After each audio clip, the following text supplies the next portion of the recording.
I'm Mr. Mark, and this is an Amazon FBA cost and profit sheet I created, which includes supplier costs as well as the cost of sending in your products into Amazon, the fees including the FBA fee as well as the Amazon referral fee, a section for you to actually enter your price and your profit, and it actually pre-calculates the break even for you, and then a section at the end which gives you the profit summary for your products including the ROI. Now I'm going to explain the spreadsheet in more detail with an actual example, so if you would like to see that, please remain for the rest of the video. But if you would like a copy of the spreadsheet right now, there is a link in the description of this video where you can subscribe to get your copy of this Excel sheet. But if you'd like more explanation, please remain for the rest of the video. Okay, so the first part of this Amazon FBA cost and profit sheet is the ASIN and SKU, your listing information. I'll leave it blank for this example, but of course you will fill those in. And I'll start off with the supplier. Let's say that you purchase an item with a certain unit price, say $1, and you purchase 100 units of that item. This will then calculate a subtotal of $100. If you haven't already included all the cost in the unit price, then you will of course be able to add shipping or anything else, let's say tax or any other costs you might have incurred in purchasing this product. If not, if you don't have any other cost, you can just leave these blank, just put a unit price in units, it will calculate a subtotal, and that will be it. Alright? But in this case, I'm doing it this way with the shipping and tax. Okay, so now the cost per unit from the supplier is simply the total cost of all these units, the actual total cost divided by the number of units, the 100 units that I purchased, so you get $1.30 per unit. Now, the next part of the spreadsheet is the send to Amazon section. Let me minimize this a little. And for send to Amazon, it's how many of these units are we sending into Amazon. So let's say I'm going to send in 50 of these units to Amazon. And then it's how many of these units are actually going to be used for each ASIN that you sell. Normally I'm expecting one, but not always, because it could be a 2-pack. So if it's a 2-pack, I would have to put 2. Right, that I'm selling 2 units for every ASIN. All right, I'm going to do 1 unit for every ASIN. For this example, total shipping, let's say it was $20 for the total shipping. Okay, we don't necessarily know what it's going to cost to ship to Amazon, but if you've sent the item before, then actually you might know what it costs. Depending on the size, weight, and the weight of the item, that will determine the cost of shipping. But let's say you have some other cost, $5. Okay, and I'm just throwing numbers in here for this example. And let's say you pay some kind of label and preparation fee to Amazon for them to prepare it and label it, or if you're using a prep center or whatever it is that you're doing. Okay, whatever it costs for you to do that per unit, you put that amount in here. That's 30 cents. Okay, that's the number I'm using.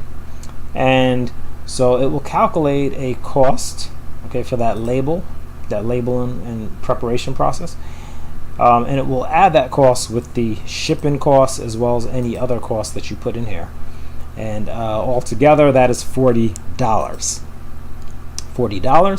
And since you sent in 50 units, okay, the $40 divided by the 50 units, that means you spent about 80 cents per unit to get the units prepared and sent into Amazon. Okay, so then what happens here in the cost summary is it simply takes this cost per unit to send and combines it with the cost per unit from the supplier and comes up with the total cost per unit. And then, depending on how many units are per ASIN, a total cost per ASIN. So if each unit is just 1 unit for each ASIN, then these are just the same. But now let's go back, because this is, you might need this sometimes, right? If you're selling 2-pack, 3-pack. Well, if the unit per ASIN is 2, right? If it takes 2 units for each ASIN, well then each ASIN, now it's going to cost $4.20. Okay, that's your cost per ASIN is $4.20, twice as much, right? Because it's a 2-pack. Okay, so I wanted you to see that. Now, okay, so in fact, let's leave it like that. Let's say it's a 2-pack. Let's just say $4.20 per ASIN is the cost per ASIN. Now let's say the fulfillment fee for the product is $10. Okay, it's $10 for the FBA fulfillment fee of this product. All right. The other thing is the fee category. Now, this spreadsheet, okay, that I created does not it does not figure out what to do with your fee category. So entering the fee category is just for your own records, but also that you can refer to the Amazon seller fee schedule, and you can figure out what percentage you should be using for that category. Kitchen, for instance, 15%. Some categories are a bit more complex, 15% for if it's up to 300, but 8% for a total of the sales that is above 300. So I mean, if it's a bit more complicated, it may not, you won't get your exact fee calculation. Okay, so but if you're 300 or under, you'll be fine, because then you can just use 15%, right? If you're up to 300 in this example, you can just use 15%. Okay, so it really depends. But if you're in a category like beauty, if you know you're going to charge $10 or less, then you're going to use 8%. If you're going to charge more than $10, then you have to use 15% for your fee. So just refer to this to come up with the percentage you think you should be using. Okay, so I'm going to use kitchen here as the, I said I would use kitchen, where is it, as the category. Okay, of 15%. I'll just paste that in here. Okay, so I'll use 15%, and it will calculate for me the break-even. Okay, so the break-even includes all of the costs of the product, the fees, and they all get incorporated, the FBA fee as well as the referral fee, to come up with this price that if you charge this minimum price, your profit will be 0. Okay, and I'll show you how that is. For one, the referral fee, it takes the percentage, 15% of the fee, that's your referral fee, and then the payout is your, whatever your selling price is, it subtracts the referral fee, goes back, it also subtracts the FBA fee, and this is what gives you the payout of $4.20. And if we go back to total cost per ASIN, we see that it is $4.20, right? So that is why we have 0 profit, right?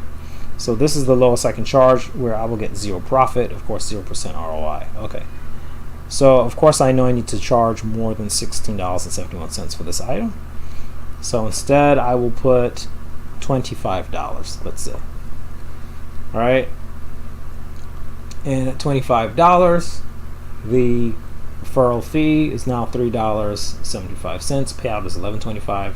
Profit is $7. ROI is 168% for this item. And so this is, and of course, again, these are just numbers that I just made up for this video. So if, of course, if I change anything here, changes like shipping or any other of these things change, the profit will change. So then when you actually prepare the item for FBA and send the item in, you can go back and you can update everything. So let's say, for instance, that the shipping turns out not to be 20. Let's say it's only $15 to send these items in, for instance, right? This will change quite a bit, right? Because the total cost is now a little less, right? It's not a huge change though, because remember, you're only going from 20 to 15. This is overall shipping. So when you divide that over so many units, okay, it's only a small difference in the cost, but it is a difference because you see the cost went down 20 cents, right? Before it was $4.20 per ASIN, now it's only $4 per ASIN, because we're saving 20 cents in shipping per unit, okay, for 50 units, right?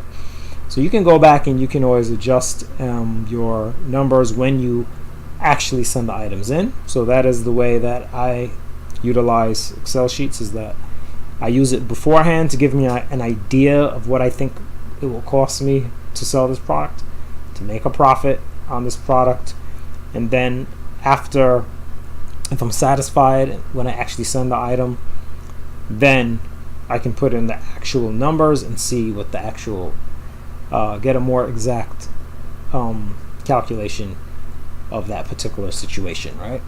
So so if you have any comments or suggestions or questions on this Excel sheet for Amazon FBA, please let me know because I'm trying to develop this and make improvements. One limitation I can think of right now though is that if I were doing bundles, because this is really designed for one particular item against that one ASIN, but if you have an ASIN that is made up of like 5 different items bundled together, okay, that would be a bit different. You would have to bundle those 5 items and you would have to figure out the cost of those 5 separate items, how much they cost per item, and combine that and make that the unit price instead, and you would have to treat each bundle as one unit, or something. So you'd have to do something which can be done, but that's, you know, a bit of work there. So it would be that's just one example of something I'm thinking of that could be somehow improved, maybe on another Excel sheet or some other type of system. So if you have any comments, suggestions, or questions, just let me know.